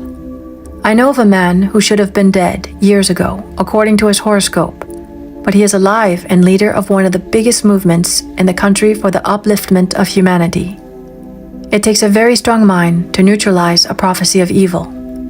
The student should declare, "Every false prophecy shall come to naught. Every plan my Father in heaven has not planned shall be dissolved and dissipated. The divine idea now comes to pass." However, if any good message has ever been given one, of coming happiness, of wealth, harbor and expect it, and it will manifest sooner or later through the law of expectancy. Man's will should be used to back the universal will. I will that the will of God be done.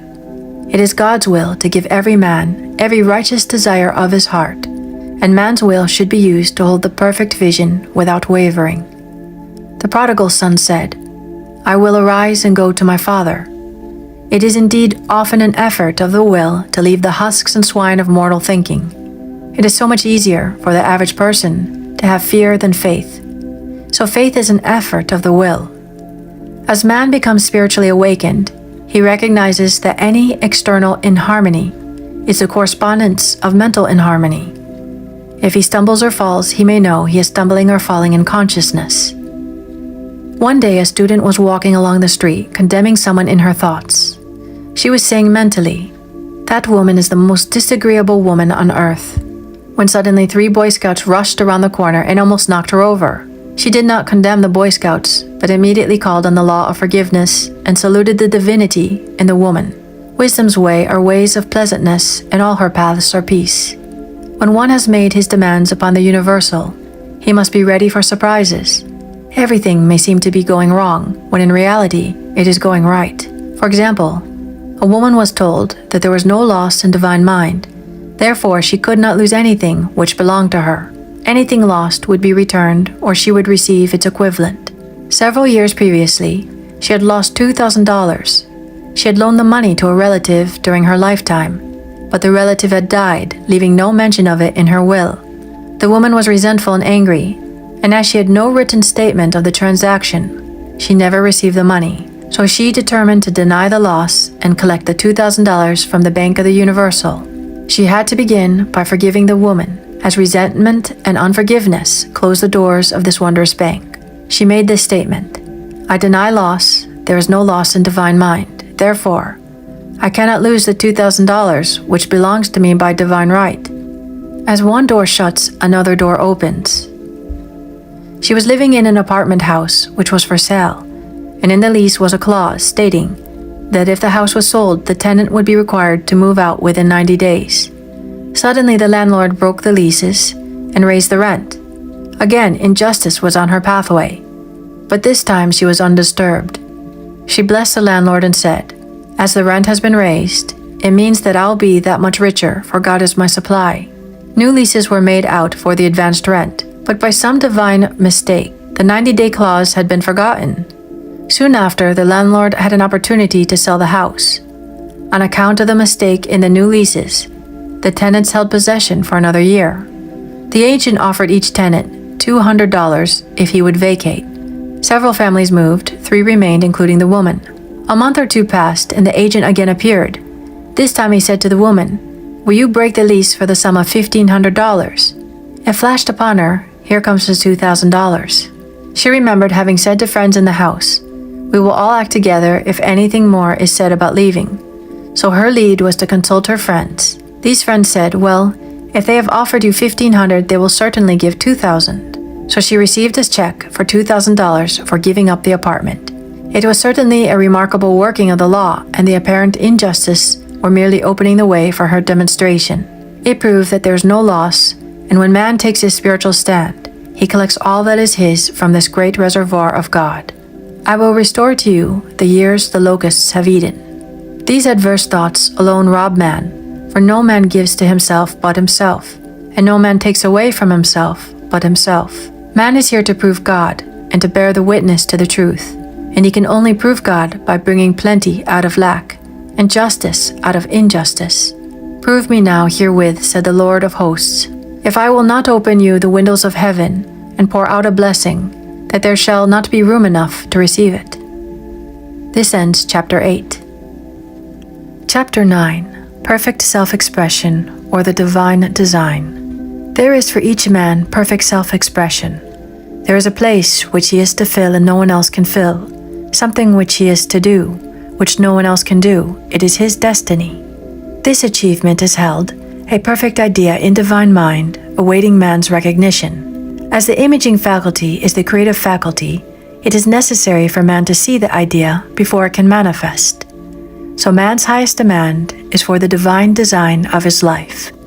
He may not have the faintest conception of what it is, for there is, possibly, some marvelous talent hidden deep within him. His demand should be, Infinite Spirit, open the way for the divine design of my life to manifest. Let the genius within me now be released. Let me see clearly the perfect plan.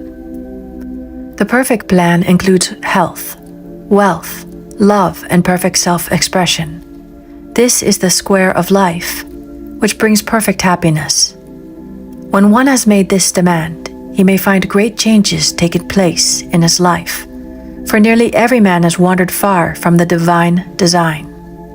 I know in one woman's case, it was as though a cyclone had struck her affairs, but readjustments came quickly, and new and wonderful conditions took the place of old ones. Perfect self-expression will never be labor, but of such absorbing interest that it will almost seem like play.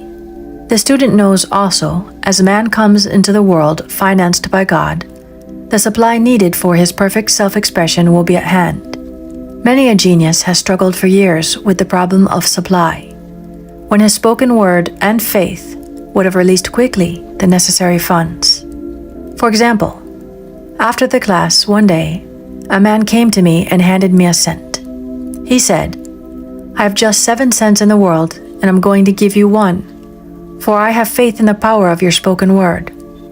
I want you to speak the word for my perfect self-expression and prosperity." I spoke the word and did not see him again until a year later. He came in one day, successful and happy, with a roll of yellow bills in his pocket. He said, "Immediately after you spoke the word, I had a position offered to me in a distant city, and am now demonstrating health, happiness, and supply." A woman's perfect self-expression may be in becoming a perfect wife, a perfect mother, a perfect homemaker, and not necessarily in having a public career. Demand definite leads, and the way will be made easy and successful. One should not visualize or force a mental picture. When he demands the divine design to come into his conscious mind, he will receive flashes of inspiration and begin to see himself making some great accomplishment. This is the picture or idea he must hold without wavering. The thing man seeks is seeking him. The telephone was seeking Bell. Parents should never force careers and professions upon their children. With a knowledge of spiritual truth, the divine plan could be spoken for early in childhood or prenatally. A prenatal treatment should be, let the God in this child have perfect expression. Let the divine design of his mind, body, and affairs be made manifest throughout his life, throughout eternity. God's will be done, not man's. God's pattern, not man's pattern, is the command we find running through all the scriptures, and the Bible is a book dealing with the science of the mind. It is a book telling man how to release his soul or subconscious mind from bondage. The battles described are pictures of man waging war against immortal thoughts. A man's foes shall be they of his own household. Every man is a Jehoshaphat, and every man is David, who slays Goliath, mortal thinking, with a little white stone, faith. So man must be careful that his is not the wicked and slothful servant who buried his talent. There is a terrible penalty to be paid for not using one's ability. Often fear stands between man and his perfect self-expression. Stage fright has hampered many a genius. This may be overcome by the spoken word or treatment. The individual then loses all self-consciousness and feels simply that he is a channel for infinite intelligence to express itself through. He is under direct inspiration, fearless and confident, for he feels that it is the Father within him who does the work. A young boy came often to my class with his mother. He asked me to speak the word for his coming examinations at school. I told him to make the statement, "I am one with infinite intelligence. I know everything I should know on this subject." He had an excellent knowledge of history, but was not sure of his arithmetic. I saw him afterwards, and he said, "I spoke the word for my arithmetic and passed with the highest honors, but thought I could depend on myself for history and got a very poor mark." Man often receives a setback when he is too sure of himself, which means he is trusting in his personality and not the Father within. Another one of my students gave me a sample of this. She took an extended trip abroad one summer, visiting many countries where she was ignorant of the languages. She was calling for guidance and protection every minute, and her affairs went smoothly and miraculously. Her luggage was never delayed nor lost. Accommodations were always ready for her at the best hotels, and she had perfect service wherever she went. She returned to New York. Knowing the language, she felt God was no longer necessary, so she looked after her affairs in an ordinary manner. Everything went wrong. Her trunks delayed amid inharmony and confusion. The student must form the habit of practicing the presence of God every minute. In all thy ways acknowledge him. Nothing is too small nor too great. Sometimes an insignificant incident may be the turning point in a man's life. Robert Fulton watched some boiling water simmering in a tea kettle, saw a steamboat. I have seen a student often keep back his demonstration through resistance or pointing the way. He pins his faith to one channel only, and dictates just the way he desires the manifestation to come, which brings things to a standstill. My way, not your way, is the command of infinite intelligence. Like all power, be it steam or electricity, it must have a non-resistant engine or instrument to work through. And man is that engine or instrument. Over and over again, man is told to stand still. O Judah, fear not, but tomorrow go out against them, for the Lord will be with you. You shall not need to fight this battle. Set yourselves, stand ye still, and see the salvation of the Lord with you. We see this in the incidents of the $2,000 coming to the woman through the landlord when she became non-resistant and undisturbed, and the woman who won the man's love after all suffering had ceased. The student's goal is poise. Poise is power, for it gives God power a chance to rush through man, to will and to do its good pleasure. Poised, he thinks clearly and makes right decisions quickly. He never misses a trick. Anger blurs the visions, poisons the blood, is the root of many diseases and causes wrong decision leading to failure. It has been named one of the worst sins, as its reaction is so harmful. The student learns that in metaphysics, sin has a much broader meaning than in the old teaching. Whatsoever is not of faith is sin. He finds that fear and worry are deadly sins. They are inverted faith, and through distorted mental pictures, bring to pass the things he fears. His work is to drive out these enemies from the subconscious mind. When man is fearless, he is finished. Maeterlinck says that man is God afraid. So as we read in the previous chapters, man can only vanish fear by walking up to the thing he is afraid of. When Jehoshaphat and his army prepared to meet the enemy, singing praise the Lord, for his mercy endureth forever, they found their enemies had destroyed each other, and there was nothing to fight. For example, a woman asked a friend to deliver a message to another friend. The woman feared to give the message, as a reasoning mind said, "Don't get mixed up in this affair, don't give that message." She was troubled in spirit, for she had given her promise. At last, she determined to walk up to the lion and call on the law of divine protection. She met the friend to whom she was to deliver the message. She opened her mouth to speak it when her friend said, "So-and-so has left town." This made it unnecessary to give the message, as the situation depended on the person being in town. As she was willing to do it, she was not obliged to, and as she did not fear, the situation vanished. The student often delays his demonstration through a belief in incompletion.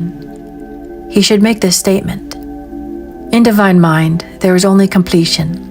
Therefore, my demonstration is completed. My perfect work, my perfect home, my perfect health. Whatever he demands are perfect ideas registered in divine mind, and must manifest, under grace, in a perfect way.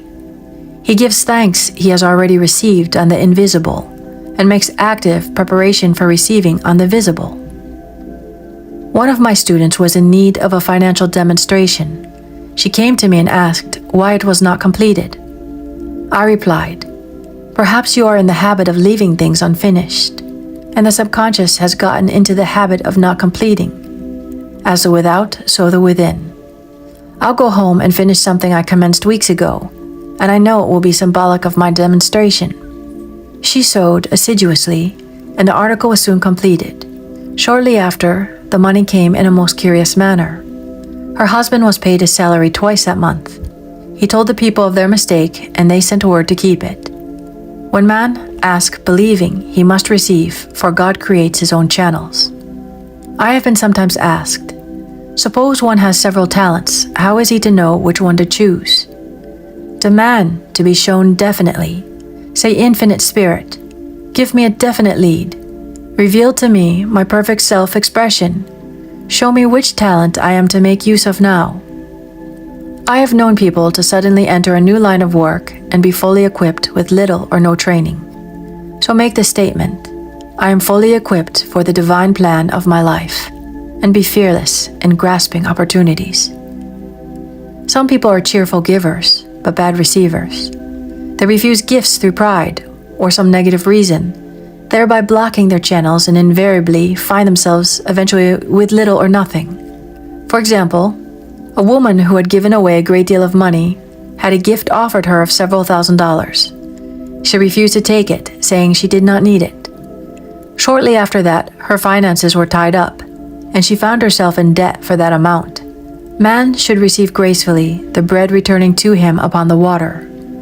Freely ye have given, freely ye shall receive. There is always the perfect balance of giving and receiving, and though man should give without thinking of returns, he violates law if he does not accept the returns which come to him. For all gifts are from God, man being merely the channel. A thought of lack should never be held over the giver. For example, when the man gave the 1 cent, I did not say, "Poor man, he cannot afford to give me that." I saw him rich and prosperous, with his supply pouring in. It was this thought which brought it. If one had been a bad receiver, he must become a good one, and take even a postage stamp, if it is given him, and open up his channels for receiving. The Lord loveth a cheerful receiver, as well as a cheerful giver. I have often been asked why one man is born rich, healthy, and another poor and sick. Where there is an effect, there is always a cause. There is no such thing as chance. The question is answered through the law of reincarnation. Man goes through many births and deaths until he knows the truth which sets him free. He is drawn back to the earth plane through unsatisfied desire to pay his karmic debts or to fulfill his destiny. The man born rich and healthy has had pictures in his subconscious mind in his past life of health and riches, and the poor and sick man of disease and poverty. Man manifests on any plane the sum total of his subconscious beliefs. However, birth and death are man-made laws, for the wages of sin is death. The Adamic fall in consciousness through the belief in two powers. The real man, spiritual man, is birthless and deathless. He never was born and has never died, and he was in the beginning, he is now, and ever shall be. So through the truth, man is set free from the law of karma, sin, and death, and manifests the man made in his image and likeness. Man's freedom comes through the fulfilling his destiny, bringing into manifestation the divine design of his life. His Lord will say unto him, "Well done, thou good and faithful servant. Thou hast been faithful over a few things. I will make thee ruler over many things, death itself. Enter thou into the joy of thy Lord, eternal life." This ends Chapter 9. Chapter 10. Denials and Affirmations. Thou shalt decree a thing, and it shall be established unto thee. All the good that is to be made manifest in man's life is already an accomplished fact in divine mind, and is released through man's recognition or spoken word. So he must be careful to decree that only the divine idea be made manifest, for often he decrees through his idle words failure or misfortune. It is therefore of the utmost importance to word one's demands correctly, as stated in a previous chapter. If one desires a home, friend, position, or any other good thing, make the demand for the divine selection. For example, Infinite Spirit, open the way for my right home, my right friend, my right position. I give thanks. It now manifests under grace in a perfect way. The latter part of the statement is most important. For example, I know a woman who demanded $1,000. Her daughter was injured and they received $1,000 indemnity, so it did not come in a perfect way. The demand should have been worded in this way: Infinite Spirit, I give thanks that the $1,000, which is mine by divine right, is now released and reaches me under grace in a perfect way. As one grows in a financial consciousness, he should demand that the enormous sums of money, which are his by divine right, reach him under grace in perfect ways. It is impossible for man to release more than he thinks is possible, for one is bound by the limited expectancies of the subconscious. He must enlarge his expectancies in order to receive in a larger way. Man so often limits himself in his demands. For example, a student made the demand for $600 by a certain date. He did not receive it, but heard afterwards that he came very near receiving $1,000, but he was given just $600 as the result of his spoken word. They limited the Holy One of Israel. Wealth is a matter of consciousness. The French have a legend giving an example of this. A poor man was walking along a road when he met a traveler, who stopped him and said, "My good friend, I see you are poor. Take this gold nugget, sell it, and you will be rich all your days." The man was overjoyed at his good fortune and took the nugget home. He immediately found work and became so prosperous that he did not sell the nugget. Years passed and he became a very rich man. One day he met a poor man on the road. He stopped him and said, "My good friend, I will give you this gold nugget, which if you sell, will make you rich for life." The mendicant took the nugget, had it valued, and found it was only brass. So we see, the first man became rich through feeling rich, thinking the nugget was gold. Every man has within himself a gold nugget. It is his consciousness of gold, of opulence, which brings riches into his life. In making his demands, man begins at his journey's end. That is, he declares he has already received. "Before ye call, I shall answer." Continually affirming establishes the belief in the subconscious. It would not be necessary to make an affirmation more than once if one had perfect faith. One should not plead or supplicate, but give thanks repeatedly that he has received. The desert shall rejoice and blossom as the rose. This rejoicing, which is yet in the desert state of consciousness, opens the way for release. The Lord's Prayer is in the form of command and demand. "Give us this day our daily bread, and forgive us our debts as we forgive our debtors," and ends in praise. "For thine is the kingdom and the power and the glory forever. Amen. Concerning the works of my hand, command ye me." So prayer is command and demand, praise and thanksgiving. The student's work is in making himself believe that with God all things are possible. This is easy enough to state in the abstract, but a little more difficult when confronted with a problem. For example, it was necessary for a woman to demonstrate a large sum of money within a stated time. She knew she must do something to get a realization, for realization is manifestation, and she demanded a lead. She was walking through a department store when she saw a very beautiful pink enamel paper cutter. She felt the pull towards it. The thought came, "I haven't a paper cutter good enough to open letters containing large checks." So she bought the paper cutter, which the reasoning mind would have called an extravagance. When she held it in her hand, she had a flash of a picture of herself opening an envelope containing a large check, and in a few weeks she received the money. The pink paper cutter was her bridge of active faith. Many stories are told of the power of the subconscious when directed in faith. For example, a man was spending the night in a farmhouse. The windows of the room had been nailed down, and in the middle of the night he felt suffocated and made his way in the dark to the window. He could not open it, so he smashed the pane with his fist, drew in draughts of fine fresh air, and had a wonderful night's sleep. The next morning he found he had smashed the glass of a bookcase, and the window had remained closed during the whole night.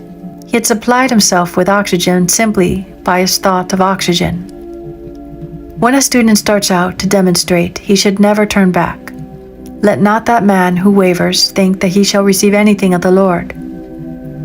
A black student once made this wonderful statement: "When I ask the Father for anything, I put my foot down and I say, 'Father, I'll take nothing less than I've asked for, but more.' So man should never compromise. Having done it all, stand. This is sometimes the most difficult time of demonstrating. The temptation comes to give up, to turn back, to compromise. He also serves only who stands and wait. Demonstration often comes at the 11th hour, because man then lets go. That is, stops reasoning, and infinite intelligence has a chance to work. Man's dreary desires are answered drearily, and his impatient desires long delayed or violently fulfilled. For example, a woman asked me why it was she was constantly losing or breaking her glasses. We found she often said to herself and others with vexation, "I wish I could get rid of my glasses." So her impatient desire was violently fulfilled. What she should have demanded was perfect eyesight. But what she registered in the subconscious was simply the impatient desire to be rid of her glasses, so they were continually being broken or lost. Two attitudes of mind cause loss. Depreciation, as in the case of the woman who did not appreciate her husband, or fear of loss, which makes a picture of loss in the subconscious. When a student is able to let go of his problem, cast his burden, he will have instantaneous manifestation. For example, a woman was out during a very stormy day, and her umbrella was blown inside out. She was about to make a call on some people whom she had never met, and she did not wish to make her first appearance with a dilapidated umbrella. She could not throw it away, as it did not belong to her. So in desperation she exclaimed, "Oh God, you take charge of this umbrella. I don't know what to do." A moment later, a voice behind her said, "Lady, do you want your umbrella mended?" There stood an umbrella mender. She replied, "Indeed I do." The man mended the umbrella while she went into the house to pay her call, and when she returned, she had a good umbrella. So there's always an umbrella mender at hand on man's pathway when one puts the umbrella or situation in God's hand. One should always follow a denial with an affirmation. For example, I was called on the phone late one night to treat a man whom I had never seen. He was apparently very ill. I made this statement: "I deny this appearance of disease. It is unreal, therefore cannot register in his consciousness. This man is a perfect idea in divine mind, pure substance expressing perfection. There is no time or space in divine mind. Therefore the word reaches instantly its destination and does not return void. I have treated patients in Europe, and I have found that the result was instantaneous." I am asked so often the difference between visualizing and visioning. Visualizing is a mental process governed by the reasoning or conscious mind. Visioning is a spiritual process governed by intuition or the superconscious mind. The student should train his mind to receive these flashes of inspiration and work out the divine pictures through definite leads. When a man can say, "I desire only that which God desires for me," his new set of blueprints is given him by the master architect, the God within. God's plan for each man transcends the limitation of the reasoning mind and is always the square of life containing health, wealth, love, and perfect self-expression. Many a man is building for himself in imagination a bungalow when he should be building a palace. If a student tries to force a demonstration through the reasoning mind, he brings it to a standstill. "I will hasten it, saith the Lord." He should act only through intuition or definite leads. Rest in the Lord and wait patiently. Trust also in Him, and He will bring it to pass. I have seen the law work in the most astonishing manner. For example, a student stated that it was necessary for her to have $100 for the following day. It was a debt of vital importance which had to be met. I spoke the word declaring spirit was never too late and that the supply was at hand. That evening she phoned me of the miracle. She said that the thought came to her to go to her safe deposit box at the bank to examine some papers. She looked over the papers, and at the bottom of the box was a new $100 bill. She was astounded and said she knew she had never put it there, for she had gone through the paper many times. It may have been a materialization as Jesus Christ materialized the loaves and fishes. Man will reach the stage where his word is made flesh, or materialized instantly. The fields ripe with the harvest will manifest immediately, as in all of the miracles of Jesus Christ. There is a tremendous power alone in the name Jesus Christ. It stands for Truth Made Manifest. He said, "Whatsoever ye ask the Father in my name, He will give it to you." The power of this name raises the student into the fourth dimension, where he is freed from all astral and psychic influences, and he becomes unconditioned and absolute, as God Himself is unconditional and absolute. I have seen many healings accomplished by using the words, "In the name of Jesus Christ." Christ was both person and principle, and the Christ within each man is his Redeemer and salvation. The Christ within is his own fourth dimensional self, the man made in God's image and likeness. This is the self which has never failed, never known sickness or sorrow, was never born and has never died. It is the resurrection and the life of each man. "No man cometh to the Father save by the Son," means that God, the universal, working on the place of this particular, becomes the Christ in man, and the Holy Ghost means God in action. So daily, man is manifesting the Trinity of God, Son, and Holy Ghost. Man should make an art of thinking. The master thinker is an artist and is careful to paint only the divine designs upon the canvas of his mind, and he paints these pictures with masterly strokes of power and decision, having perfect faith that there is no power to mar their perfection, and that they shall manifest in his life the ideal made real. All power is given man, through right thinking, to bring his heaven upon his earth, and this is the goal of the game of life. The simple rules are fearless faith, non-resistance, and love. May each listener be now freed from that thing which has held him in bondage through the ages, standing between him and his own, or her and her own, and know the truth which makes him, her, free to fulfill his or her destiny, to bring into manifestation the divine design of his or her life, health, wealth, love, and perfect self-expression. Be ye transformed by the renewing of your mind. Denials and affirmations. For prosperity, God is my unfailing supply, and large sums of money come to me quickly under grace and perfect ways. For right conditions. Every plan my Father in heaven has not planned shall be dissolved and dissipated, and the divine idea now comes to pass. For right conditions. Only that which is true of God is true of me, and I and the Father are one. For faith. As I am one with God, I am one with my good, for God is both the giver and the gift. I cannot separate the giver from the gift. For right conditions. Divine love now dissolves and dissipates every wrong condition in my mind, body, and affairs. Divine love is the most powerful chemical in the universe and dissolves everything which is not of itself. For health, divine love floods my consciousness with health, and every cell in my body is filled with light.